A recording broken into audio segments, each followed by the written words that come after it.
మీ దరిద్రం దోల తీరిపోద్ది. వాస్తు చెబుతాం, నిధులు చెబుతాం.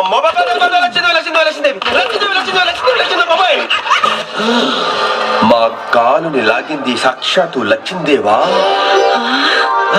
లేక ఇది మా భ్రమ? చూసిదము. ఖచ్చితముగా లక్ష్మీదేవే మాతా వచ్చుచుంటి, తల్లి వచ్చుచుంటి. అయ్య బాబాయ్ లక్ష్మీదేవి లక్ష్మీదేవిని నువ్వు కనుకరించిందే తల్లి. అవునా స్వామి? మాట్లాడకు. కనుకరించి నీకు డబ్బులు ఇస్తానందే తల్లి. ఎంత స్వామి? మాట్లాడకు. 100 లక్షలు. 100 లక్షలే? మాట్లాడకు. ఎప్పుడు స్వామి? అమ్మా లక్ష్మీదేవి, వెయిటింగ్. 100-200 తక్కువ పర్వాలేదు, లెక్క తన చూసుకోవచ్చు. స్వామి అవి కూడా తీసుకొచ్చేమని తీసుకొచ్చుకోకపోయినట్లేదు. దూకుద్ది. వైకుంఠం దాటేసింది, కైలాసం క్రాస్ చేసింది, ఇందులోకి బైపాస్ చేసింది, మబ్బుల్లోకి వచ్చేసింది. అది మేడ మీదకి.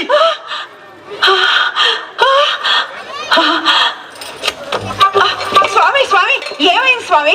అయ్యో స్వామి కూర్చోండి స్వామి. అయ్యో ఏమైంది స్వామి?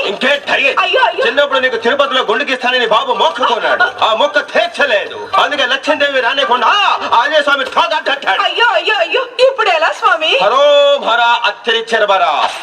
తిరుపతి కత్తి నా దగ్గర ఉంది, మొక్కు నువ్వు తీర్చు, ఆయన తోకట్టు తీస్తాడు, అమ్మ మూట లోపలికి తోస్తది. తొందరగా గీసే స్వామి. అవునేలప్ప, నీకు లక్షలు వస్తున్నాయి కదా, నాకెంత? నీ కష్టమే ఉంచుకోలే స్వామి. 116 ఇచ్చేను. నీ కక్కుతున్న నా కమండలో నువ్వు లక్షలు దొబ్బేసి నాకు 116 ఇస్తావా? ఇంకో 10 రూపాయలు ఇస్తాలే స్వామి. అబ్బా, నీలాంటి కొంపలో ఒక క్షణం ఉంటే మహా దరిద్రం. అయ్యో అలా వెళ్ళిపోతారేంటి స్వామి? ఆగండి స్వామి. అయ్యో స్వామి అయ్యో స్వామి, గుండు సగంలో ఆపేసి వెళ్ళిపోతారేంటి స్వామి? అయ్యో బాబాయ్, కాలనీ వాడు చూస్తే ఏమనుకుంటారు ఏమో, ఈ స్వామి ఏంటి ఇలా మధ్యలో ఆపేసి వెళ్ళిపోయాడు.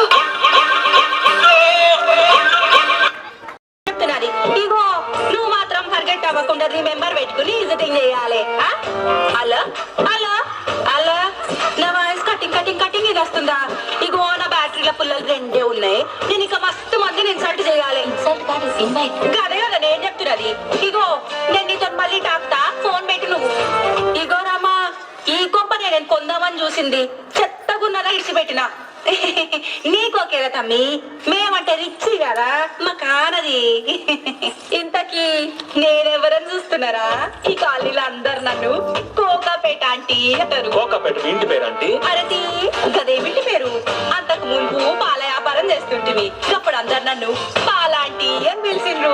కోకాపేటలో 1 ఎకరం భూమి అమ్మితే ఏడబెట్టుకోవాలో తెలియదంత డబ్బు వచ్చింది. అందులోకించి 10 లక్షలు తీసి ఈ కోక ఈ నగలన్నీ కొన్నాడు మా ఆయన.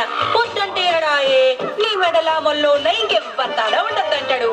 నా మీద పడి జనం ఏడుస్తారని నేనంటే ఏడిసి నీ ఆపసెట్ ఎదుగుద్ది అంటాడు. ఇదేం సెట్టారు, నవీన్ ఆప్షన్ పండుద్ది అంటారు. గట్లనా? మా ఇబ్రహీం బట్టలు గిట్లనే అంటాం. మీరెందుకు వచ్చారు మేడం? గప్పడు సందు చూస్తున్నా. ఎవరువా నువ్వు? పాను అని ఓనర్లు మాట్లాడుతున్నప్పుడు నౌకర్ల మధ్యలో మాట్లాడదని తెలియదా నీకు? రండి కూహండి. ఇందుట్లోనా ఈ సోఫాలు ఎందుకు ఇట్లున్నాయి? ఎట్లున్నాయి? చాలా సీపు గుండ్ల పొరగా అక్కకి ఇలాంటి చాలా సేదరా కదక్క. మస్తు సీదర. ఫ్యాన్ ఏమంటారా? దిమాకేనా ఖరాబ్ అయిందిరా? ఫ్యాన్ వేస్తానంటావు, అక్క ఎవరనుకుంటున్నావు? ఎవరు? రిచ్చు వాళ్ళ దొడ్లో గేదెల్లో ఏసుల్లో పెడతారంట, పేడకొళ్ళు వెంటి పెళ్ళాలతో ఎక్కుతారంట. అలాంటిది అక్కకి రెక్కల ఫ్యాన్ వేస్తానంటావా? ఎదవన్నారా ఎదవా? ఏసీయో గీసీయో సీసీయో వేయాలి గాని కదక్క. కరెస్టే, నువ్వు అంటే మంచిగానే ఉన్నది కానీ మీ ఇంటంటేనే ఎట్లనో ఉన్నది. నా భాష అంట అక్క, అంటుంటే బానే ఉంటుంది, వింటుంటేనే ఒకలాగుంటుంది. మన ఇంట్లో అక్క కాపీ తగ్గి కలర్ తగ్గిపోదు. అసలు గ్రామర్ కాదు అట్టనా? నేను చిన్నప్పటి నుంచి ఇంగ్లీష్ లో కొద్దిగా క్లియర్ అక్క. మోసేస్తున్నాడు పద రా. ఇవాళ సాయంత్రం మా ఇంట్లో పార్టీ ఉన్నది, పిలుస్తామని వచ్చిన. ఇవాళ మా మ్యారేజ్ ఇదే. అంటే పెళ్లి దినమా? దినమేంది గలీజ్ గా, పెళ్లి రోజు అనాలే. వన్నాలు ఉన్నాయా మేడం? యాదవా అక్క ఎవరనుకుంటున్నావు? కోకాపేట మామూలుగా పెడతారేంటి? ఒక చైనీస్, ఒక ఫ్రెంచి, ఒక టర్కీ, ఒకటా రెండా? ఒంటారు 1 లక్ష ఇచ్చుంటా కదా. అబ్బో, నిన్ను తట్టుకున్నాడు చాలా కష్టమయ్యో. తప్పసి ఎట్లా నెట్టుకొస్తుందో ఏమో. పదుండ్రే, మనం బెరవనికి ఇంకా చాలా మంది వీపీలు పెండింగ్ లో ఉన్నారు. వీపీలు కాదు, విఐపీస్. నువ్వు అట్లనే అన్న